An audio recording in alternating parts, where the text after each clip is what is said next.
where he would become invalidated. By a treifa, he's not invalidated. So it's not a good comparison. So therefore, we would need the pasuk to teach me that a treifa is forbidden.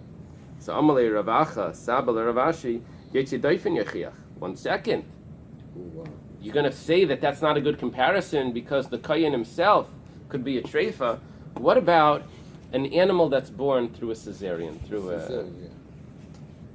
the operation? So it's not Bechor anymore. 1 second, you're jumping. You're, it's a hot seat, I'm telling you. Jeffrey, next. You should lead. I cannot. Go ahead. You want? Yeah. Let me give you the cheat book. Yeah, you can. No, I have cheating here too. Okay. So the a yotzi daifen, an animal that's born not naturally. Okay, it's not a natural birth. It's not supposed to be brought as a sacrifice. It's invalid for sacrifice. What about a kayin that's born through cesarean? I think it's a regular person. Regular person, good. It cannot be Kohen Gadol, maybe. No, we didn't say that. There's no problem. There's no problem. So we see that the fact that a balmum works together with that the animal that's a balmum has the same rule as the kayin that's a balmum. And we're saying, oh, well, that's different by a treifa, because an animal that's a treifa is not the same as a kayin that's a treifa, right? So we said we can't learn one from the other. We said, well, that shouldn't be a factor here. Why? Because let's look at one other din, one other rule. An animal that's born with the cesarean is also not the same as a kayin with the cesarean, that was born as a cesarean. So therefore, are we allowed to slaughter an animal that was born as a cesarean? Of course. Nevertheless, you can't bring it as a sacrifice. So we're seeing that if we can't bring it as a sacrifice, and it's permissible to us, so a treifa that's forbidden to us should for sure be forbidden as a sacrifice. The Gemara says, "Mali yetzi doifen shkenan ein hakadosh bebechor." So here's where what you said come in. Yetzi doifen is special. Yetzi doifen, an animal that's born as a cesarean, is not sanctified as the firstborn. It's only peterechem, what opens the womb. It didn't open the womb. It came out unnaturally, so it didn't open the womb. So it's not a bechor. So the Gemara says, well, balmum yechiach. But so the balmum will prove that this is not an issue, because the balmum is, even though it has a blemish, but it is considered a firstborn. It's considered a firstborn with the blemish. And nevertheless, it's forbidden on the altar. So I would bring along a treifa as well, which is forbidden on the altar. Should be forbidden on the altar, just like the balmum. It says, Mala balmumski nasabay makrivim kekrevim. 1 second. Balmum is different. A balmum is the same by a kayin as it is by the animal. So it says, Yotzi doifen yechiach. But a cesarean is not the same. And nevertheless, it's forbidden on the altar. So v'chazar adin. So all of these things, all of these logic is you're going to keep going back and forth, looking at what's the factor that makes it forbidden on the altar. Is it because it's the same as the kayin? Is it because it's not kaddish b'bechar? Each one has a different factor. So you're going to keep going around saying, well, that can't be the factor that makes it forbidden on the altar, because the other one is forbidden on the altar and it has a different factor, right? So you're going to keep going around looking for the common factor. They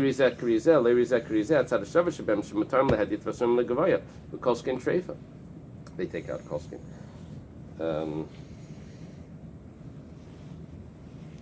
Afani avi treifa, they want to say. So we'll say that we don't need a pasuk. A treifa, an animal that's sick, should be forbidden on the altar without the pasuk. The Gemara says you can't use the tzad hashava, the common factor. What was the common factor? That they're all forbidden on the altar and they're permissible to be eaten.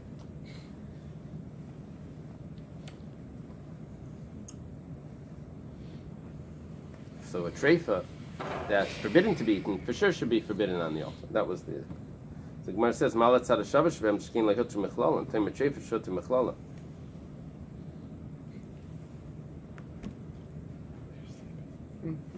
Okay.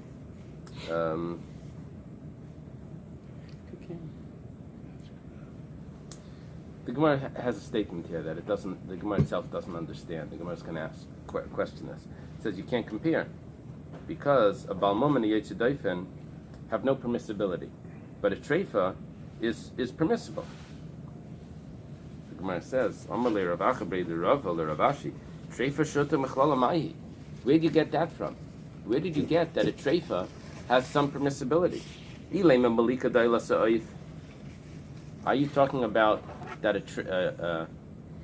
when you do malika on a bird, you have to puncture the spine. You have to go through the spine, and that's a treifa. An animal with a broken spine is considered sick. So so the way the malika is performed is that it becomes a treifa and the first moment of the malika, and then it becomes so as the nail goes through it, it becomes a treifa for that first second before the malika is done. They used to sharpen their nails or something? They probably had to sharpen it. I don't know. But probably business. That's a big business. Manicure. That's the next son of the mother of Yeti Duffin. Is it considered Bava? Because Yeti Duffin wasn't. I don't know. I don't know. I remember there's a mission about it, but I don't remember what it says. You see, it went all the way around. He skipped Jeffrey, so we need to. Okay, we'll do it again. No, for Jeffrey. Okay, yeah. Now it's up to you now. You have to think, concentrate. Jeffrey. So we're saying that maybe the Gemara had a statement that a treifa has some permissibility. Something special that's permissible by a treifa and that's not anywhere else. So what is the permissibility? Well, it's permissible because by malika, it becomes a treifa, and nevertheless it's still kosher. The Gemara says, 1 second, Balmum nami ba'ifas istri. A balmum, by birds, if you're going to be using the birds here, so by a balmum, a bird with a blemish is also permissible. Only animals have the rule of a blemish. If the bird's eye, one is bigger than the other, or something, it's not a problem. It's only a problem by the animal. Tamas v'zachus b'behema ve'in tamas v'zachus ba'ifas. The same would apply to male and female. That's only a limitation by an animal. It's not a limitation by a bird. Rather, ala malika dechata seif l'kayanim. Rather, we have an exemption by that. When you do malika on a chatas, the fingernail on a chatas, who eats the chatas? The kayanim. Special exemption, the first time a treifa is allowed to be eaten because the neck is broken and you're allowed to eat it. Before we were using the oila gets burnt on the altar. But a treifa, a chatas, it goes through one step of it becomes a treifa and it's allowed to be eaten. So a treifa has a special permissibility. So you can't compare it to the others that it should be forbidden on the altar. Ella parachachi. Oh no, so I'm sorry. So the Gemara says, Ella malika lachata sa'if l'kayanim. The Gemara says, this is a permissibility of the kayanim, that the kayanim can eat it. Kayanim misholchan gavaya kazachu. The kayanim are getting it because that's given to them by the altar. It's not going to them directly from the people. It's not like that. This is a real leniency in something that's a treifa. This is that it gets brought on the altar. This is coming off the altar. There's a machlekes. What kohanim can eat in a bird? It's almost nothing in the birds compared to all the beef and the meat they have. Right. Why they need to eat the birds? Right. Nevertheless, we're saying that it. No, you ever saw birds that you put it on the They have appetizers. It's something like this. It may be less than half a pound less. Nothing into it. Nothing to eat from that. And then for that, the Kohanim will fight. They have a big meat, big cow to eat. So we're saying now that you can't say that the din of treifa is very unique, that it has a special leniency. Why? Because a balmum also has the same thing. We said that a mum on a bird is also not a problem, right? And who gets to eat it? The kayanim get to eat the chata. So you can't say that treifa is different than balmum, because both of them, the kayanim get to eat on a bird. The treifa on the bird is that it's malika, that it was done with the fingernail. And the balmum on the bird is that it doesn't matter if it's a male or female bird, and it doesn't matter if one eye is bigger than the other. The kayanim can eat both by whether it's whether malika was done or whether it was a balmum. So you can't say that the treifa has its uniqueness, and you can't use that in this whole understanding. Vela parachachi. Rather, you should ask like this, as we're trying to say that treifa was going to be different. Malat tzadashav shvem shkein muma nikar. The common factor between the Yotzei Doifen was born with a cesarean, or whether it has a blemish, is that it's visible. You see how it was born. It was born. You had to do a surgery for it to be born, right? You had to make an incision to get the animal out. Or it's a balmum. It has a visible blemish. By a treifa, you can't tell what's wrong with it. Something inside the animal, you don't see it.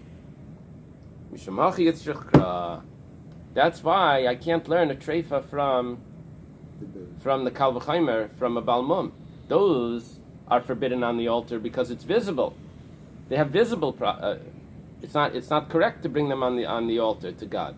But a treifa, there's nothing visible. The animal's walking around like everyone else. The fact that it has a lesion from the lung to the wall, it's not visible. Treifa mihacha nafka. Now the Gemara says, okay, so that pasuk that you quoted is where you get it from. Mihasam nafka. I learned it from somewhere else. It says in the book of Ezekiel in Yecheskel, there's a whole section of their chapter about what the Kohanim can do. Mimashki Yisrael. It says what's permissible as food to the Jewish people. Minamutal Yisrael. What's permissible to the Jewish people is permissible to bring to God. And Mikol Shayavar Tachsa Shevet Nafka, I learned it from another pasuk. Prat L'Treifa. It says by the korban of Meiser, when every 10th animal, they would walk the animals across a fence, through a hole in the fence, they would walk them through, and the 10th one would become the Meiser sacrifice, right? Anything that went under the stick, because they would count it 1, 2, 3, right? Anything that would walk under the stick would be counted, and the 10th one would be. It says that has to go under the stick. That's excluding the treifa. She'ina iveris. You don't send the treifa animal through. That means that I know from a different verse by Meiser that you can't bring a treifa, an animal that's ill, as a sacrifice. The Gemara says tzrichi. I need all the different verses. Why? Dimi mashki Yisrael. If we would say what's permissible to the Jewish people, haba mina lemutei heichad lahis l'shasa kosher dum yidar l'klaya kerem. I could have thought that's only excluding things that were never permissible. Let's say it was a treifa from birth. It was born with an illness. Then it would be forbidden. I don't know about if it became a treifa later. Maybe it would be permissible. In other words, what would we compare it to? We would say this is similar to arla and klaya kerem.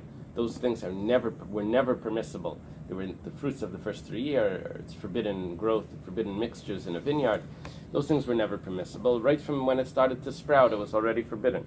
So I would say the same thing is with the treifa. So that's why he needs to say anything that goes under the stick by the korban, by the animal, that even if it was at one time permissible, but it became a treifa later, that I won't allow that either to be brought as a sacrifice. But what about the third verse? Because Rachmana kol sheyavar hava amina lemuute heicha de nitrafa lebseifek disha. But that would only be if it was a treifa, and afterwards I tried to sanctify it. Dumya de meiser. That would be similar to the meiser, that it was a treifa, and you don't let it go through this passage to be counted as from one of the 10 animals. But let's say I already sanctified it. It was healthy, and it went through, and I made it into a sacrifice. And then, on the other side, it gets ill, turns into a treifa. Who would tell me that that's forbidden? To be in the de'aktish avichazia, that at the time that you sanctified it, it was permissible. Ematis kasher, maybe that would be good. So kos rachmana min abakar. Therefore, we need our pasuk that says from the cattle, we need all of them trichi. That's why it's necessary. Okay, we're slowly falling behind day by day, but Sunday is coming.